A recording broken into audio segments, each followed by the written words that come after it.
riwayat Bukhari. Kata Nabi SAW waktu habis mengantar jenazah sahabat, beliau mengatakan, kalau orang mukmin meninggal dunia, siapa itu orang mukmin Bapak Ibu sekalian? Orang yang sudah menggabungkan rukun Islam dan rukun iman.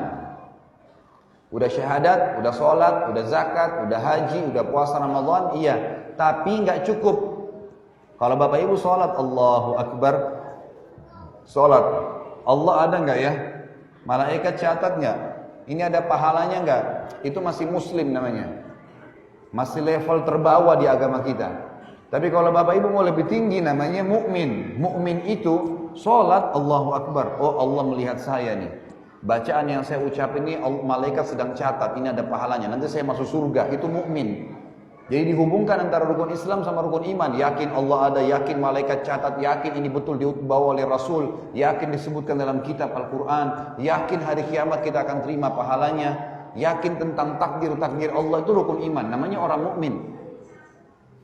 Kata Nabi SAW, kalau orang mukmin meninggal dunia akan ikut dengannya, ya, akan didatangi oleh 3 malaikat.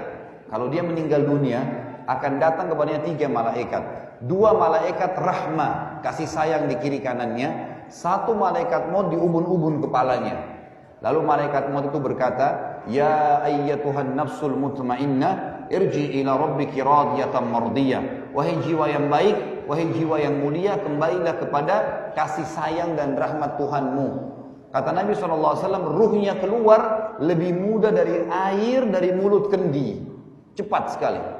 Belum sesaat keluar, malaikat rahmah kasih sayang di kiri kanannya membawa kain kafan dari surga, membungkusnya dengan kain kafan tersebut, lalu dibawa ke langit, menembus 7 lapis langit tersebut menuju kepada Allah Subhanahu wa taala.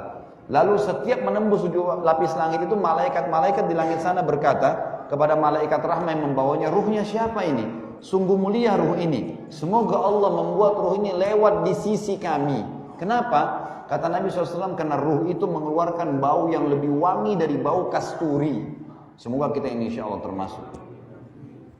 Bapak Ibu sekalian, lalu kemudian bawalah ruh tersebut sampai ke atas. Kata Nabi SAW, lalu terdengar suara Allah berkata, catatkan hambaku ini termasuk penghuni surga. Kembalikan dia di dunia karena di sana saya ciptakan, di sana pula saya akan bangkitkan.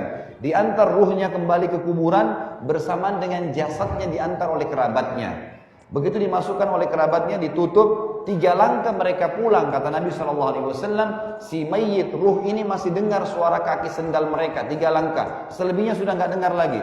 Lalu datang kepadanya malaikat Munkar dan Nakir mendudukkan dia. Lalu bertanya, siapa Tuhanmu, siapa Nabimu, apa kitabmu?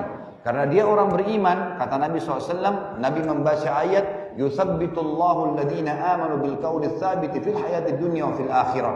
Allah akan kekalkan di lisannya orang-orang yang beriman jawaban untuk menjawab pertanyaan-pertanyaan baik di dunia maupun di akhirat. Di dunia misal, kalau kita ditanya kenapa kamu sholat, kenapa kamu puasa, kita kalau belajar bisa punya jawaban. Dan di akhirat kata ulama adalah di alam barzah, di kuburan. Pertanyaan malaikat dijawab oleh dia. Setelah dia jawab, maka dibukakan baginya pintu neraka. Siksaan, azab, orang dicincang, orang dibakar, teriak-teriakan. Orang ini yang mati ini kaget. Kata malaikat, lihatlah dari apa Allah selamatkan dirimu. Karena kau beriman, kau beramal soleh, nggak jadi masuk sini, ditutup. Dibuka pintu surga, dayang-dayang, permadani, perhiasan, segala macam. Ini tempat kau sekarang. Maka kata Nabi SAW, si mayit ini berdoa mengatakan, Ya Allah, cepatkanlah waktu karena aku ingin masuk ke dalam surgaku. Lalu datang di sebelahnya Bapak Ibu sekalian orang yang tampangnya bagus, bajunya bersih, badannya wangi. Saking luar biasanya sempurnanya orang ini, sampai si mayit bilang, siapa kamu ini? Sungguh sempurna ciptaan Allah pada dirimu. Maka dia bilang, saya amal solehmu, sholat, puasa, ini hadir di majelis ilmu seperti ini. Ya, semua itu yang akan menemani kau sampai hari kiamat. Maka kemudian terdengar suara dari langit, Allah berkata, luaskan kuburan hambaku ini seluas pandangan matanya dan jadikan kuburannya ya, taman dari taman surga, terbentang selalu jalan menuju ke surga tiap hari dilihat. Maka bahagialah orang tersebut. Kalau orang fasik, orang yang masih bermaksiat, tidak sempat taubat sebelum meninggal walaupun muslim, sama orang kafir, hati-hati. Metode cara matinya sama. Kata Nabi SAW, kalau orang fasik atau orang kafir akan datang kepada mereka 3 sosok malaikat. 1 malaikat maut di ubun-ubun kepalanya, dan 2 malaikat azab penyiksa di kiri kanannya. Yang malaikat azab ini membawa kain kafan dari neraka. Lalu malaikat maut di ubun-ubun kepalanya berkata, wahai jiwa yang busuk, keluarlah kepada kemurkaan Tuhanmu. Maka ruhnya, kata Nabi SAW, berantakan di tubuhnya, nggak mau keluar, ketakutan.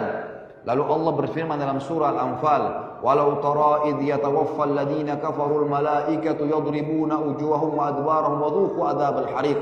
Kalau kalian lihat bagaimana dahsyatnya para malaikat mencabut ruhnya orang fasik dan orang kafir, menghantam wajah mereka dan bokong mereka dengan keras, dan dikatakan kepada mereka, rasakanlah panasnya api neraka. Lalu ruh tersebut, kata Nabi SAW, ditarik dengan keras oleh malaikat maut, seperti ibaratnya bulu domba yang dibasahkan, lalu dililitkan di pohon berduri, dan ditarik dengan keras sehingga berantakan bulu domba itu. Lalu kemudian belum sesaat dia keluar, ditangkap oleh malaikat azab, dibungkus dengan kain kafan dari neraka, dibawa ke langit.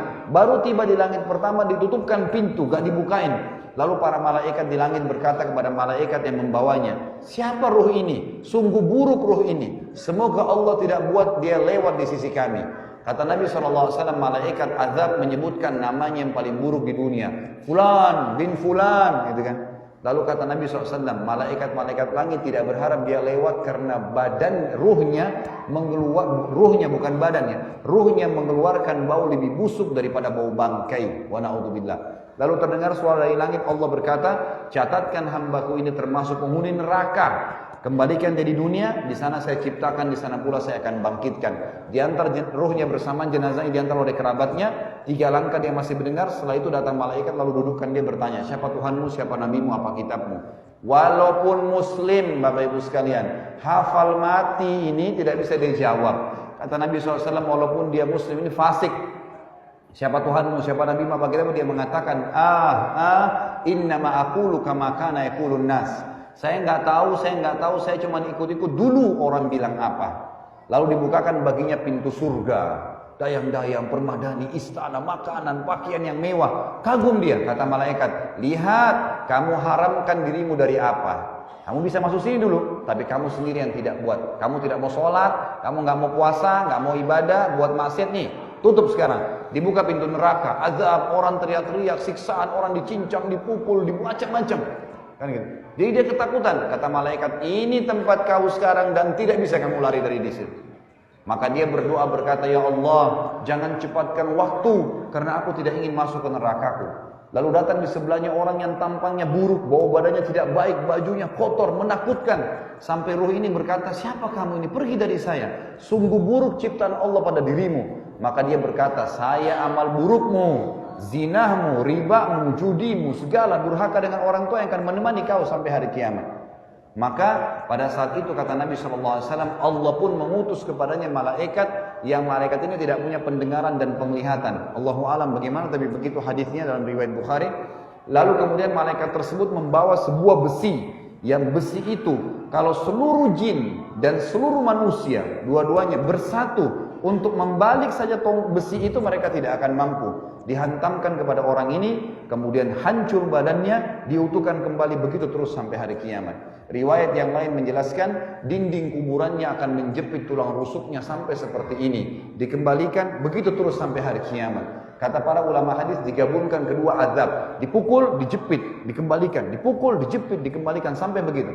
Maka kata Nabi SAW, jadilah kuburannya lubang dari lubang neraka. Inilah hadis yang menjelaskan tentang keadaan orang yang sudah mati, Bapak Ibu sekalian.